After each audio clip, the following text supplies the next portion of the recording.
بسم اللہ الرحمن الرحیم نحمده ونصلی علی رسولہ الکریم۔ سیرت النبی صلی اللہ علیہ وسلم قدم بقدم، پارٹ نمبر 34، جس کا عنوان ہے حق دلوا دیا۔ اب اس ہندوستانی نے ان سے پوچھا، تم کس کی عبادت کرتے ہو؟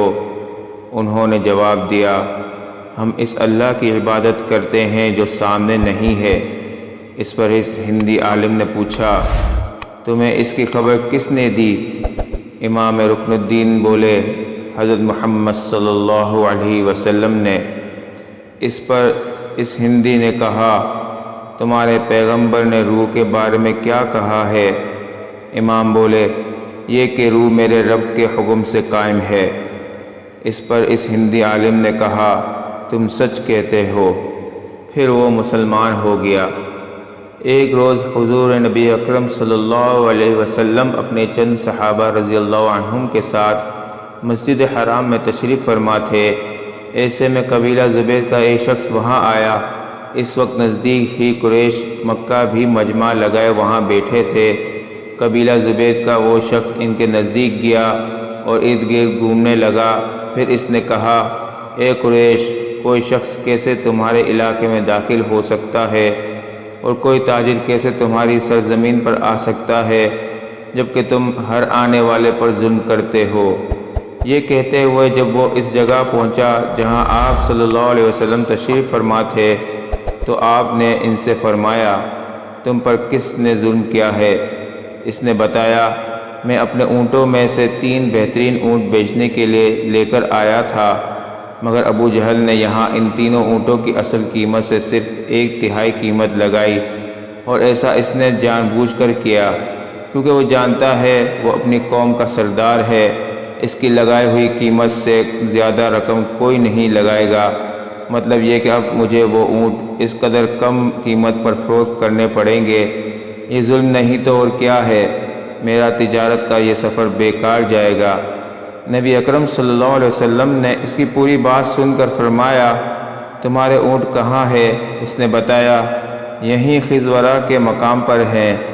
آپ اسی وقت اٹھے، اپنے صحابہ کو ساتھ لیا، اونٹوں کے پاس پہنچے۔ آپ نے دیکھا اونٹ واقعی بہت عمدہ تھے۔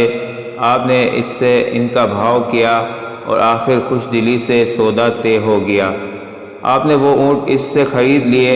پھر آپ نے ان میں سے 2 زیادہ عمدہ اونٹ فروخت کر دیے اور ان کی قیمت بیوہ عورتوں میں تقسیم فرما دی۔ وہیں بازار میں ابو جہل بیٹھا تھا۔ اس نے یہ سودا ہوتے دیکھا لیکن ایک لفظ نہ بول سکا۔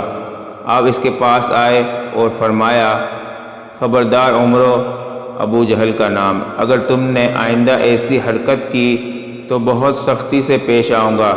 یہ سنتے ہی وہ خوف زدہ انداز میں بولا، محمد، میں آئندہ ایسا نہیں کروں گا، میں آئندہ ایسا نہیں کروں گا۔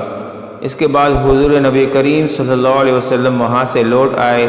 ادھر راستے میں امیہ بن خلف ابو جہل سے ملا۔ اس کے ساتھ دوسرے ساتھی بھی تھے۔ ان لوگوں نے ابو جہل سے پوچھا، تم تو محمد کے ہاتھوں بہت رسوا ہو کر آ رہے ہو۔ ایسا معلوم ہوتا ہے کہ یا تو تم ان کی پیروی کرنا چاہتے ہو یا تم ان سے خوف زدہ ہو گئے ہو۔ اس پر ابو جہل نے کہا، میں ہرگز محمد کی پیروی نہیں کر سکتا۔ میری جو کمزوری تم نے دیکھی ہے اس کی وجہ یہ ہے کہ جب میں نے محمد صلی اللہ علیہ وسلم کو دیکھا تو ان کے دائیں بائیں بہت سارے آدمی نظر آئے۔ ان کے ہاتھوں میں نیزے اور بھالے تھے اور وہ ان کو میری طرف لہرا رہے تھے۔ اگر میں اس وقت ان کی بات نہ مانتا تو وہ سب لوگ مجھ پر ٹوٹ پڑتے۔ ابو جہل ایک یتیم کا سرپرست بنا، پھر اس کا سارا مال غصب کر کے اسے نکال باہر کیا۔ وہ یتیم حضور نبی کریم صلی اللہ علیہ وسلم کے پاس ابو جہل کے خلاف فریاد لے کر آیا۔ حضور صلی اللہ علیہ وسلم اس یتیم کو لیے ابو جہل کے پاس پہنچے۔ آپ نے اس سے فرمایا، اس یتیم کا مال واپس کر دو۔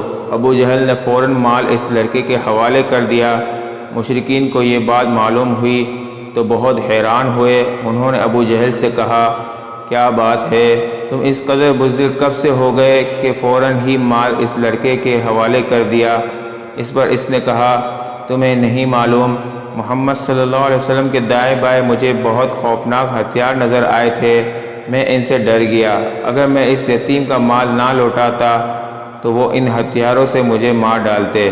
قبیلہ خشعم کی ایک شاخ اراشہ تھی، اس کی ایک شخص سے ابو جہل نے کچھ اونٹ خریدے لیکن قیمت ادا نہ کی۔ اس نے قریش کے لوگوں سے فریاد کی۔ ان لوگوں نے حضور نبی کریم صلی اللہ علیہ وسلم کا مذاق اڑانے کا پروگرام بنا لیا۔ انہوں نے اس اراشی سے کہا، تم محمد کے پاس جا کر فریاد کرو۔ ایسا انہوں نے اس لیے کہا تھا کہ ان کا خیال تھا کہ حضور نبی کریم صلی اللہ علیہ وسلم ابو جہل کا کچھ نہیں بگاڑ سکتے۔ اراشی حضور نبی کریم صلی اللہ علیہ وسلم کے پاس گیا، آپ نے فوراً اسے ساتھ لیا اور ابو جہل کے مکان پر پہنچ گئے۔ اس کے دروازے پر دستک دی۔ ابو جہل نے اندر سے پوچھا، کون ہے؟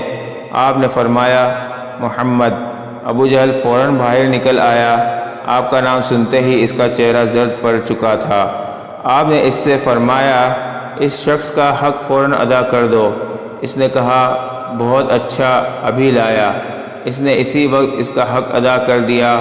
اب وہ شخص واپس اسی قریشی مجلس میں آیا اور ان سے بولا، اللہ تعالیٰ ان یعنی آن حضرت صلی اللہ علیہ وسلم کو جزائے خیر دے، اللہ کی قسم انہوں نے میرا حق مجھے دلوا دیا۔ مشرک لوگوں نے بھی اپنا ایک آدمی ان کے پیچھے بھیجا تھا اور اس سے کہا تھا کہ وہ دیکھتا رہے حضور اکرم صلی اللہ علیہ وسلم کیا کرتے ہیں۔ چنانچہ جب وہ واپس آیا تو انہوں نے اس سے پوچھا، ہاں تم نے کیا دیکھا؟ جواب میں اس نے کہا، میں نے ایک بہت ہی عجیب اور حیرت ناک بات دیکھی ہے۔ سبحان ربک رب العزت عما یصفون وسلام علی المرسلین والحمد للہ رب العالمین۔ ملتے ہیں اگلے عنوان میں جس کا نام ہے مشرکین کی گستاخیاں۔ تب تک کے لیے اجازت دیجیے، اللہ حافظ۔